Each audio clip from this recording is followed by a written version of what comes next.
Hello everyone, welcome to SS education class. आज हम लोग अपने नेशनल पार्क्स के जो क्लासेस चल रहे हैं उसको कंटिन्यू करेंगे और आज ये पार्ट 4 है। आशा करता हूँ आप लोग ने पहले के जो पार्ट्स है वो देख लिए। और हम लोग जो आज भी डिस्कस कर रहे हैं वो है आसाम का ज्योग्राफी और आसाम का जो नेशनल पार्क्स है वही। उसके बाद मैं धीरे धीरे करके नॉर्थ ईस्ट के जितने भी स्टेट्स हैं उन सब का जो नेशनल पार्क्स है इम्पोर्टेंट, बहुत सारे नेशनल पार्क्स है, मणिपुर का एक बहुत इंपॉर्टेंट नेशनल पार्क है, ये सब डिस्कस करूँगा। आशा करता हूँ आप लोगों को सब समझ में आ रहा है। इसको मैं इजी फॉर्म में, इजी लैंग्वेज में इधर लाके आप लोगों को समझा रहा हूँ। तो चलिए आज शुरू करते हैं। हम लोग ने पहले जो है वो देख लिया है। हम लोग के पास 7 टाइप का जो आसाम में नेशनल पार्क्स है और इसमें से काजीरंगा, मानस, नमेरी, राजीव गांधी मतलब ओरांग नेशनल पार्क हम लोग ने देख लिया। और अभी जो देखेंगे आज वो है Dibru Saikhowa and Raimona national park. और लास्ट में देखेंगे Dihing Patkai national park. Next हम लोग ने काजीरंगा नेशनल पार्क को पूरा देख लिया था। और अगर आप लोग ने नहीं देखा है तो वो सब पार्ट आप लोग देख लीजिए। पार्ट 1 में है काजीरंगा नेशनल पार्क। और फिर हम लोग ने देखा था मानस नेशनल पार्क, जो कि मैंने पार्ट 2 में डिस्कस किया है। मानस नेशनल पार्क पार्ट 2 में मानस नेशनल पार्क है, आप लोग देख लीजिएगा। मैं इधर ऊपर आई टैब में दे दूंगा सब कुछ। और नंबर 3, पार्ट 3 में हम लोग ने देखा था Nameri and Raimona national park को देखा था हम लोग ने। ओरांग ओरांग नेशनल पार्क को देखा था। ठीक है, तो हम लोग ने पार्ट 3 में Nameri and Orang national park को देखा था। और आज जो हम लोग देखेंगे वो है Dibru Saikhowa national park. Dibru Saikhowa national park बहुत ही इंपॉर्टेंट नेशनल पार्क है, आप लोग देखते रहिए इसको। It is a national park located in Dibrugarh and Tinsukia district, Assam. तो असम का जो डिब्रूगढ़ और तिनसुकिया डिस्ट्रिक्ट इसमें लोकेटेड है ये डिब्रू सैखोवा नेशनल पार्क।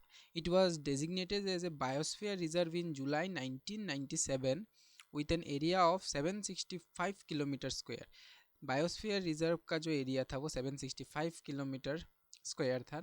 और इसको ये बायोस्फीयर रिजर्व घोषित हुआ था 1997 में। It is located at about 12 kilometre north of Tinsukia. और ये जो है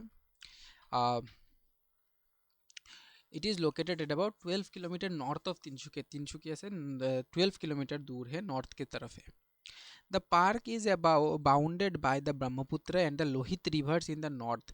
नॉर्थ साइड में इसका ब्रह्मपुत्र और लोहित रिवर फ्लो होता है और साउथ में डिब्रू रिवर फ्लो होता है। नेक्स्ट है it mainly consist of moist mixed semi evergreen forest. ये moist mixed semi evergreen forest है, पूरा एवरग्रीन नहीं है, सेमी एवरग्रीन फॉरेस्ट है। एंड ये बहुत ही इंपॉर्टेंट पॉइंट है कि it is the largest salix swamp forest में से ये सबसे लार्जेस्ट है।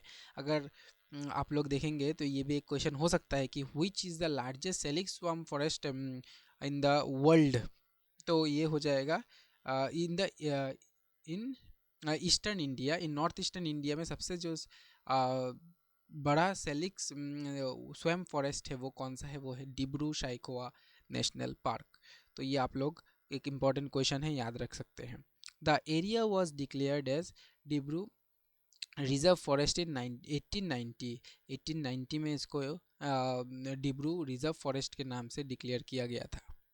Dibru reserve forest 1890 and in 1929 Saikhowa reserve forest was declared. और उसके बाद इसको सैखोवा रिजर्व फॉरेस्ट डिक्लेयर किया गया था 1929, इसीलिए उसका नाम पड़ गया डिब्रू सैखोवा। तो ये दोनों मिला के है। In 1997 Dibru Saikhowa biosphere reserve was declared as an with an area. उसके बाद ये डिब्रू सैखोवा मिलके बना डिब्रू सैखोवा बायोस्फीयर रिजर्व। और उसमें जो टोटल एरिया था वो था 765 किलोमीटर स्क्वायर। बट ये बायोस्फीयर रिजर्व का बात हो रहा है, नेशनल पार्क का बात नहीं हो रहा है। नेशनल पार्क का थोड़ा एरिया कम है।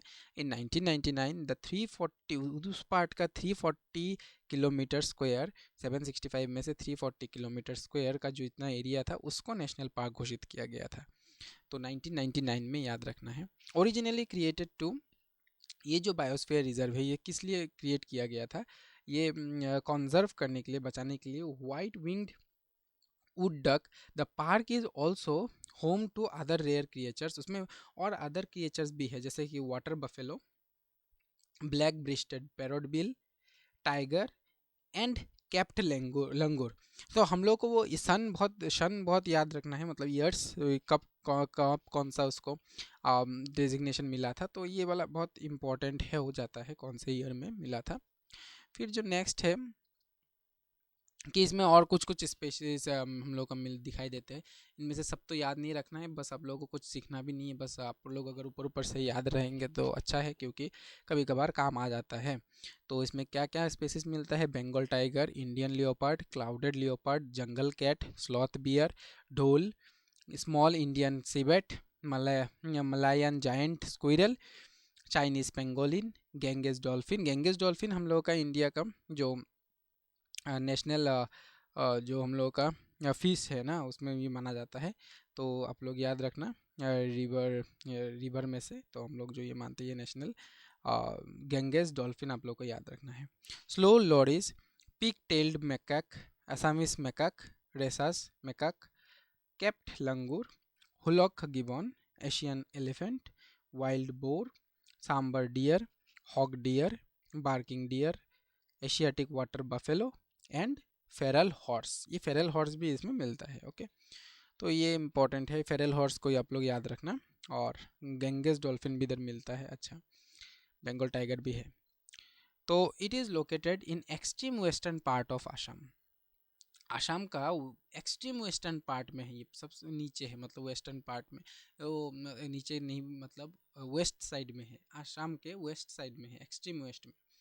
It spread across Gossaigaon, Kokrajhar subdivisions of Kokrajhar district of BTR. BTR जो बोरो टेरिटोरियल रीजन है उसका कोकराझार डिस्ट्रिक्ट में ये गोसाईगांव एरिया में स्प्रेड है।